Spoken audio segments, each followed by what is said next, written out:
The Weekly Show with David J. Maloney.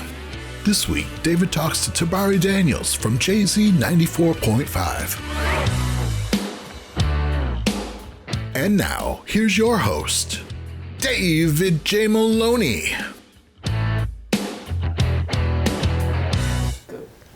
Welcome to everyone at home, and I would normally say our studio audience to The Weekly Show. I'm your host, David J. Maloney. I say normally because we would usually shoot the show before a small studio audience at the Hard Rock Hotel and Casino, but we are still shooting from home due to coronavirus concerns.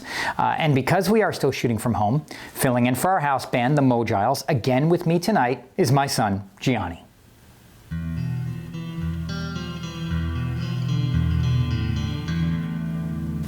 So let's see, a woman who broke into Johnny Depp's Hollywood Hills mansion is now under arrest. Police said she looked homeless, which ironically is the same thing they said about Johnny Depp. Sauvage. And the San Diego Humane Society has confirmed that a dog tested positive for marijuana after visiting a popular dog park. Veterinarians warn that giving weed to pets can produce side effects. For example, some dogs will stop playing fetch and start playing Pink Floyd. Speaking of marijuana, a pizzeria in New York City is now selling a pizza infused with marijuana for National Pizza Week. Yeah, it's called The Vicious Cycle. Tiger, the Tiger Woods documentary, premiered this past weekend on HBO. What a sad story. This incredible golfer was on top of the world when his wild secret sex life cost him his wild secret sex life. Oh, and a University of Connecticut physics professor has announced he's building the world's first time machine. He plans to unveil it in the summer of 1983. Starbucks has raised their prices again. Economists say that if it gets any more expensive, customers will switch to cheaper alternatives to stay awake, like cocaine. And finally, Kim Jong-un just celebrated a birthday. The CIA has compiled a psychological profile of the North Korean leader. They say he's narcissistic and obsessed with Hollywood, plastic surgery, and the NBA, a condition known as Kardashianism. On tonight's show, we welcome a guest from our first season. We have radio JZ94.5's very own Tabari Daniels with us tonight. He'll be here to chat about recent events in the nation and along the coast, as well as how COVID-19 has impacted and changed the music and overall entertainment industry. So don't go anywhere, and we'll be right back. G? Sauvage.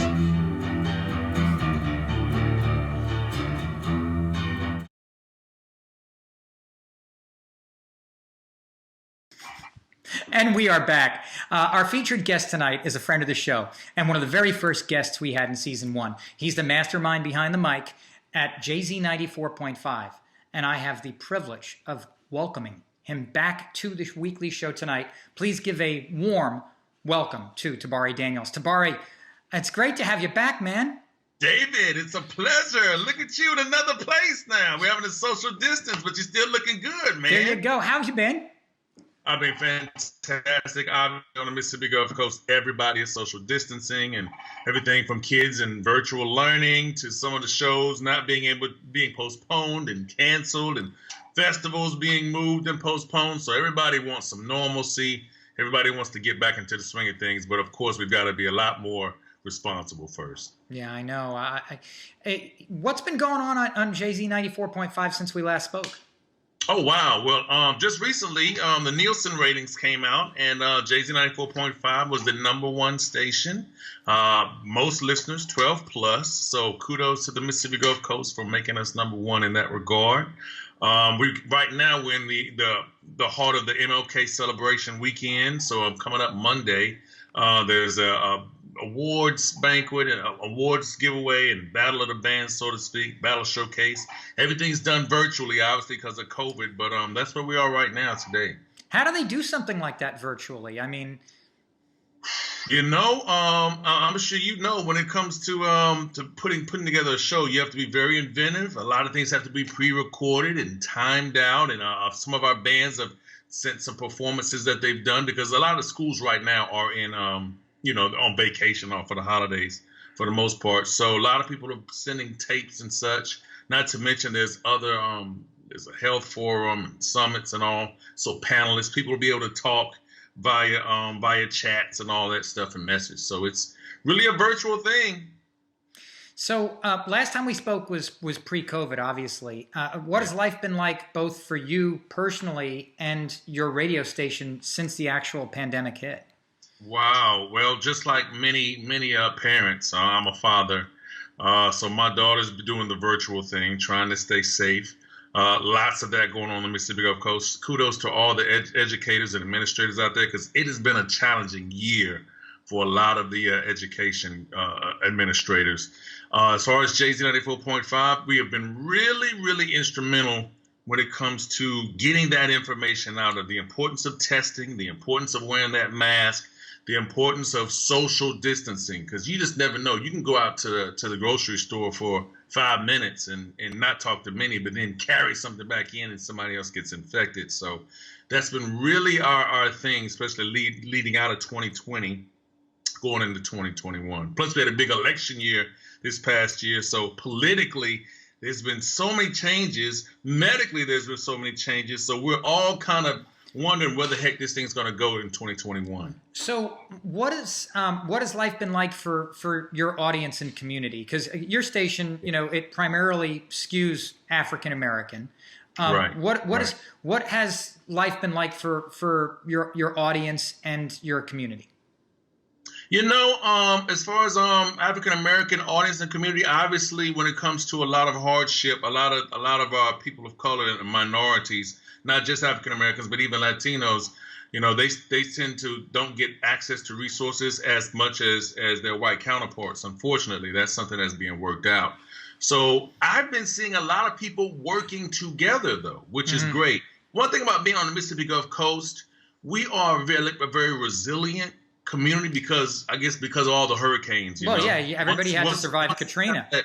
Right. And then we just had Zeta last year. So that sense of fellowship when it comes to all of us sharing the same adversity, that's been a big plus. And I think that especially among the African American community, as with other communities, that fellowship and cooperation has been a real big steadfast thing. What would you say have been some of the things that seem the hardest to handle since it hit? Man, I'm gonna be honest. Just being cut off. You have so many people who are feeling cut off. You're cut off from what you would normally do for recreation. In many cases, we're cut off in many cases because of our occupation. Then you cut off from family members. There's so many people who are going through the sick and shut in thing where you just can't have that exchange and everything. There's only so much you can do over technology. And then lastly, just dealing with your own personal thing. I tell you what, right now, when it comes to mental awareness, mental health awareness, there's some issues that we have to deal personally that because we're sick and shut in, now we have to open up and really face some of those challenges. We've got multiple vaccines now, but it seems like some people are reluctant to take them.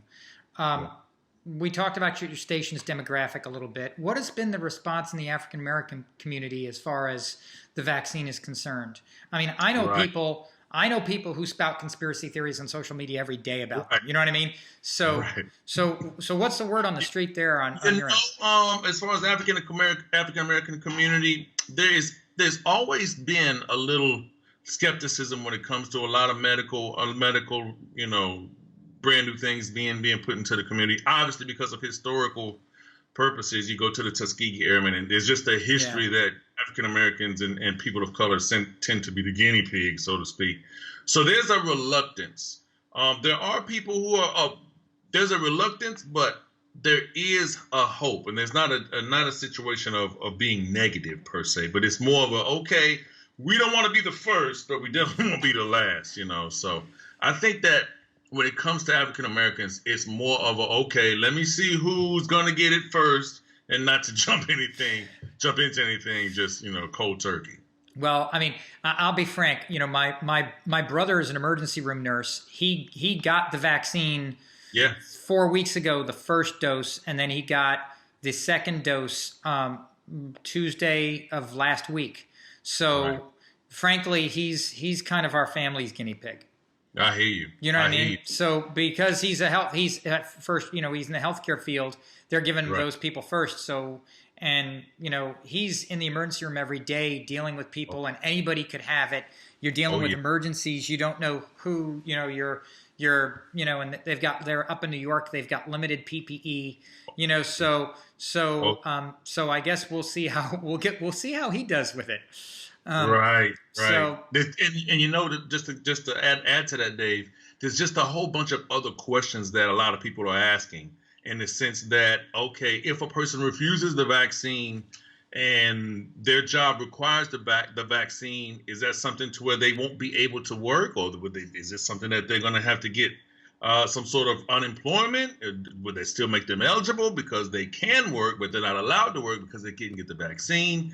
Or it's going to be a situation where you have to prove to people that you have the vaccine? So at that point, now I've got to prove to you my own personal medical history at that point. So it's just a whole bunch of they're talking about different things, whether it be a card or putting it on your phone. And then, you get one of those little funky square barcode things. Right. And then that way you can get into large events like concerts. And this goes to the entertainment industry, which you're very much a part of. They're talking about that for being able to get into sporting events and things like that. And that way you're not a risk, and you can't create a super spreader event. And if you haven't had it, then you're not getting in. And that's one thing that's a topic of discussion, and it's interesting. I mean, if you think about it, schools, even when it comes to, polio and measles and mumps and rubella and shots like that, I mean, up until last year, you couldn't get into the school without having all your shots. Your kid couldn't go to school without all the shots. But here we are in the middle of a pandemic. What's going to be the word on that? Are they going to say your kid can't come to school unless your kid has the shot? Right. So based off of what you're saying, my son plays Division II basketball up at University of Arkansas Monticello, and it was something to where he had to take some sort of vaccination in order to continue to play. So it's serious. That's that. I didn't realize they were doing that with athletes this early. So here's what I want to do. We got to go to a quick commercial break. And then I want to come back and talk about the role that radio plays in our lives a little bit. Can you come back after the break? Yeah, I got it, man. Good deal, man. And we are back with JZ94.5's Tabari Daniels. So, since the pandemic hit, I've kind of been thinking about the role of radio in our lives. I mean, what do you think radio can do now that other forms of media can't do? I mean, to me, riding a car, listening to a DJ you love is sort of a communal experience. Right. It's comforting. It's like they're with you. They're in the car with you. I mean, what do you think radio can do now that other forms of media can't? Well, I tell you what, Dave, crazy thing now is obviously people are getting a lot of information from a lot of different sources, or a lot of different places, not necessarily sources. But when you look at so much misinformation, sometimes it takes a radio station to actually decipher a lot of that stuff. Being that we are regulated by the FCC, Federal Communications Commission, so we have a responsibility that we can't just blurt things out and say certain things just for shock value. As a trusted member of the local media community, people put a lot of faith in a lot of stuff that you guys talk about and say, and so therefore there's a believability element there, and that helps get important words out when they need to be gotten out, right? Definitely. The public trust is incredibly important. We've just, like I said before, we just went through everything last year, from the pandemic to an election to a disaster with Hurricane Zeta. So in many cases, when other forms of media don't tend to fall short, you go through a storm, you got a radio. As long as you got batteries, you got a radio. You don't have to worry about Wi-Fi and everything else. At least a voice to calm you down and walk you through and give you some ideas on how to sustain yourself in spite of a disaster is incredibly important. Hearing a voice talking to you and being able to talk back in real time, that's been the strength of a lot of radio. So speaking of the station, what's the music world been like since the pandemic hit? Oh, wow. Well, obviously a lot of record record recording artists aren't touring like they would normally tour with the big festivals and the big concerts. We get some still coming through and do smaller things. Some of the clubs locally have been a little daring in having smaller events and smaller things. I was just at the ATV park a while ago with the band Rehab and had a turnout there. Then a few times we've had everybody from the Yin Yang Twins to some everybody here within the past 3 months or so. Were there any artists that really broke out in your mind in 2020? I mean, it seems like 2020 would have been such a down year for music, but I know lots of artists still found ways to get their music out, right? Oh, yeah. Well, the having that social media footprint, I'm going to be honest with you, that's been the thing to keep your buzz going, because you had the versus battles with a lot of the artists that come on and they kind of sing their songs back and forth against each other. If I had to narrow down an artist that really had a good breakout year, at least in the genre of R&B and hip hop and such, I would probably say somebody like a Megan Thee Stallion. She had an incredible year this year. She's like the queen of hip hop music right now. I would also say, ooh, that's tough. There are a lot of them. I would say she would be the number one. She'd be the number one off the top of my head. Are there any new artists, either nationwide or even locally here on the coast, that you're really excited about? Yeah, there are a lot of new artists. It's amazing how people are really diversifying. No matter if you're talking music or you're talking other industries, people are really diversifying and finding they got other talents. Locally in South Mississippi, there's a guy by the name of Young Blue, right out of Mobile. Did a song with Drake, who obviously is the number one hip hop guy right now. And he has really built up a strong following, and now his song is really carrying into 2021. Locally, there's a guy by the name of Chad Cox and Jay Hefe. I think both of those guys they're doing some really great things. One thing I wanted to ask you about is this new big entertainment center that they were talking about putting on the Gulf Coast. Is that still moving forward? Is that stalled due to the pandemic? No. What's going on with that? As far as I know, and I'm no expert on it, but I've talked to people. I've been knowing about this for a little while because I think it's Universal Music Group, one of the record companies are putting it, are behind it. Mm-hmm. And it's still a go. A lot of that is planned for. Everybody's expecting the pandemic and things to, be subsided by the end of this year and sometime later this year or whatever. So that's a go. That's a long-term plan, and that's still happening. Let's talk a little bit about the news and things going on right now. Obviously, every day has been pretty much insane since we last spoke. What do you make of the current climate in America?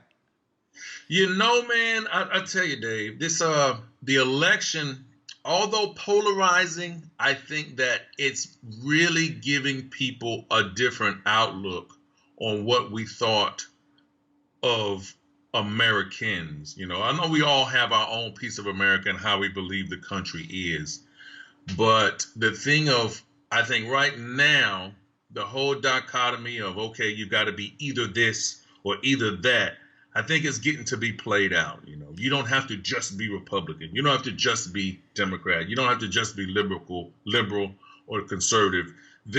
We are multifaceted. The extremes on either side tend to shout the largest, but I think maybe we'll get back to a point where the moderates, the majority of the people, kind of in the middle. You know what I mean?